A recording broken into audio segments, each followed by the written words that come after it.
Hello everyone. तो आजकल आप देख रहे होंगे कि मैं काफ़ी सारा घूम रही हूँ और क्योंकि सावन का महीना है तो आज भी घूमना हुआ। और इसलिए घूमना हुआ कि ये बिल्कुल प्लानिंग नहीं किया हुआ था इस चीज़ के लिए कि हम घूमने चलेंगे वगैरह। पर होता ये है कि हम जब स्कूल कंप्लीट कर जाते हैं, उसके बाद फिर हम कोई कहीं ग्रेजुएशन कहीं पे किसी की शादी कोई कुछ, तो सभी फ्रेंड्स जो हैं वो अलग-अलग होने लगते हैं। तो हमने सोचा कि एक ऐसा ट्रिप पे चलते हैं जहाँ पे हम सारे फ्रेंड्स मिलेंगे, स्कूल फ्रेंड्स मिलेंगे और एक अच्छे से खूबसूरत से यादगार एक लम्हा हमारा बन पाएगा इससे, है ना? तो हम गए थे आज डांडा नागराज मंदिर। अब जहाँ भारत की संस्कृति की बात आती है तो और घूमने-फिरने की अगर बात होती है, तो यही सामने पर आता है कि कितने मंदिर और उन मंदिरों की यात्रा। सच बताऊँ तो पूरा जीवन ही बीत जाए, पूरा जीवन ही छोटा पड़ जाएगा यार, इतने सारे टेम्पल्स हैं, इतनी सारी साइट्स हैं, जहाँ पे हम जा सकते हैं अपने कल्चर को। और सीरियसली ये एक लाइफ पूरी छोटी पड़ जाएगी उन सारे मंदिरों के दर्शन करने में या फिर उन सारी यात्राओं में। तो सोच रही हूँ कि अभी से शुरू करती हूँ और छोटी छोटी यात्राएं करती रहूँगी ताकि कुछ भी मिस ना कर सकूँ। इस खूबसूरत सी धरती पर जब जन्म लिया है और भारत की संस्कृति को कितना मैं निहार सकूँ, मेरा यही प्रयास रहता है। तो सारे फ्रेंड्स ने हमने एकदम से जो प्लान किया कि हाँ यार चलते हैं ना, मिलते हैं। तो फिर हम एक मंदिर गए और वहाँ डांडा नागराज मंदिर गए। अब मंदिर है तो मंदिर के पीछे की कोई कहानी तो ज़रूर ही होगी, है ना? मंदिर कोई सा भी हो, उनके उसके पीछे की कथाएँ, कहानियाँ उसको काफ़ी इंटरेस्टिंग सा बना लेती हैं। और इसी रोमांच को बढ़ाते हुए थोड़ा बहुत यहाँ की जानकारी हमें वैसे आस-पास के लोगों से पता चला। तो हर एक मंदिर की कुछ कहानियाँ होती हैं और कहानियाँ कुछ हमें सिखाती ही हैं। अब मान्यता अगर किसी स्थान की मानी जानी है तो उसके पीछे की जो कहानी होगी उस पर फ़ोकस करते हैं ना। लेकिन कहानी 2 तरह की हैं, 2 कहानियाँ हैं अलग-अलग।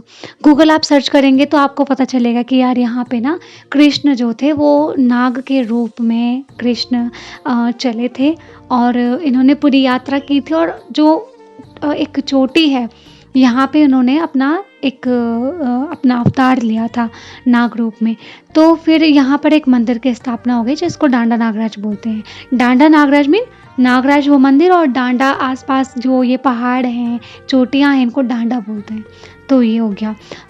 और यहाँ पर लिखी हुई जो कहानी है, जो कथा है वो ये है कि एक गाँव है पड़ोस में, लसेर गाँव। तो वहाँ पर क्या था कि एक सरपंच थे और उनकी गाय थी। तो वो उनकी गाय जब चरने जाती थी और शाम को लौट कर आती थी तो दूध ही नहीं देती थी। और सरपंच बहुत मतलब ऐसे हो गए कि यार दूध क्यों नहीं दे रही है? हम तो इसको खूब चारा पानी देते हैं और दिन भर ये चरती रहती है, फिर इसका दूध ये क्यों नहीं दे पा रही है?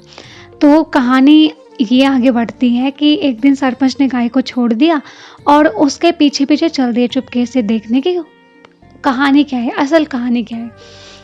तो जब उन्होंने देखा तो वो बहुत चकित रह गए कि गाय जो है वो अपना दूध गिरा रही है एक पत्थर पर और उस पत्थर से गिरता हुआ वो दूध कहीं पर इकट्ठा हो रहा है और एक नाग आकर के उस दूध को पी रहा था और उसके बाद उस दूध को पीने के बाद वो गायब हो रहा था। तो ये इस तरह की कहानी इस शिला पर लिखा गया है, मंदिर की शिला पर लिखा हुआ है। अब हकीकत क्या थी वो हम नहीं जानते हैं, लेकिन इस तरह की कहानियाँ बनती रहती हैं। वाक़ई में जो भीड़-भाड़ और इतनी सारा उस सब से हम मुक्त होकर के एकदम एक ट्रिप पर जाते हैं और एकदम रिफ़्रेश होकर के आते हैं ना, तो मस्त लगता है, एकदम अच्छा लगता है। तो आप भी आ सकते हो यहाँ पे घूमने के लिए। और उत्तराखंड देवभूमि और यहाँ के मंदिर केदारनाथ, बद्रीनाथ, 4 धाम यात्राएँ आप करेंगे और उसके बाद भी जो छोटे-छोटे मंदिर हैं, उनकी भी बड़ी मान्यताएँ हैं। जैसे हम पहले ताराकुंड गए थे, तो वहाँ का जो मंदिर था, वो पांडवों ने बनाया था, ऐसी मान्यता है वहाँ की। तो मान्यताओं पर ही हमारा जो है विश्वास टिका हुआ है और अब इनके मैं एक गांव नीचे लसेरा गांव है, उससे नीचे तला लसेरा गांव था एक, उसका नाम तला था। वहाँ से एक गाय आती थी चुगने, तो वो यहाँ पे दूध छोड़ जाती थी। अच्छा। और वो नाग देवता आता था जो वो पी जाता था दूध को। तो उसके बाद जो है ना, वो गाय कई दिन तक घर में दूध नहीं निकाल दी। तो अब गाय का जो गांव का सरपंच था वो उस गांव का, तो वो गाय दूध नहीं दी, तो वो कई दिन तक बंद रखा उसको। हाँ जी। उसको देखता रहा, उसकी हेरेगिरी करता रहा। एक दिन वो ऑटोमेटिक गाय जो है जैसे ऑटोमेटिक जैसे दरवाजा खुला और गाय जो है अपने चल दी। अब उसने बोला मैं देखता हूँ कि इसको कौन पिनाता है। वो चलते चलते चलते पीछे पीछे करते करते यहाँ पहुंचा। यहाँ उसने देखा तो गाय के सला में दूध पड़ रहा है, और उसने देखा तो ये जो है सांप जो उसको पी रहा है दूध को।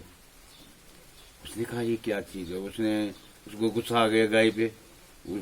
उस आदमी था जाट टाइप का, उसने ऐसे लगाना था गाय तो अलोप हो गई। अच्छा। और वहां पे जो पत्थर था उसके जिसमें दूध दे रही थी उसको दो से ले हुए।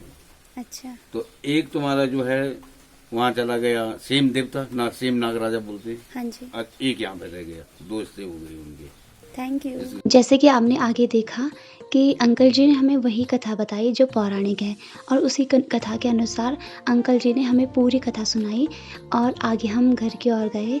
Thank you for watching.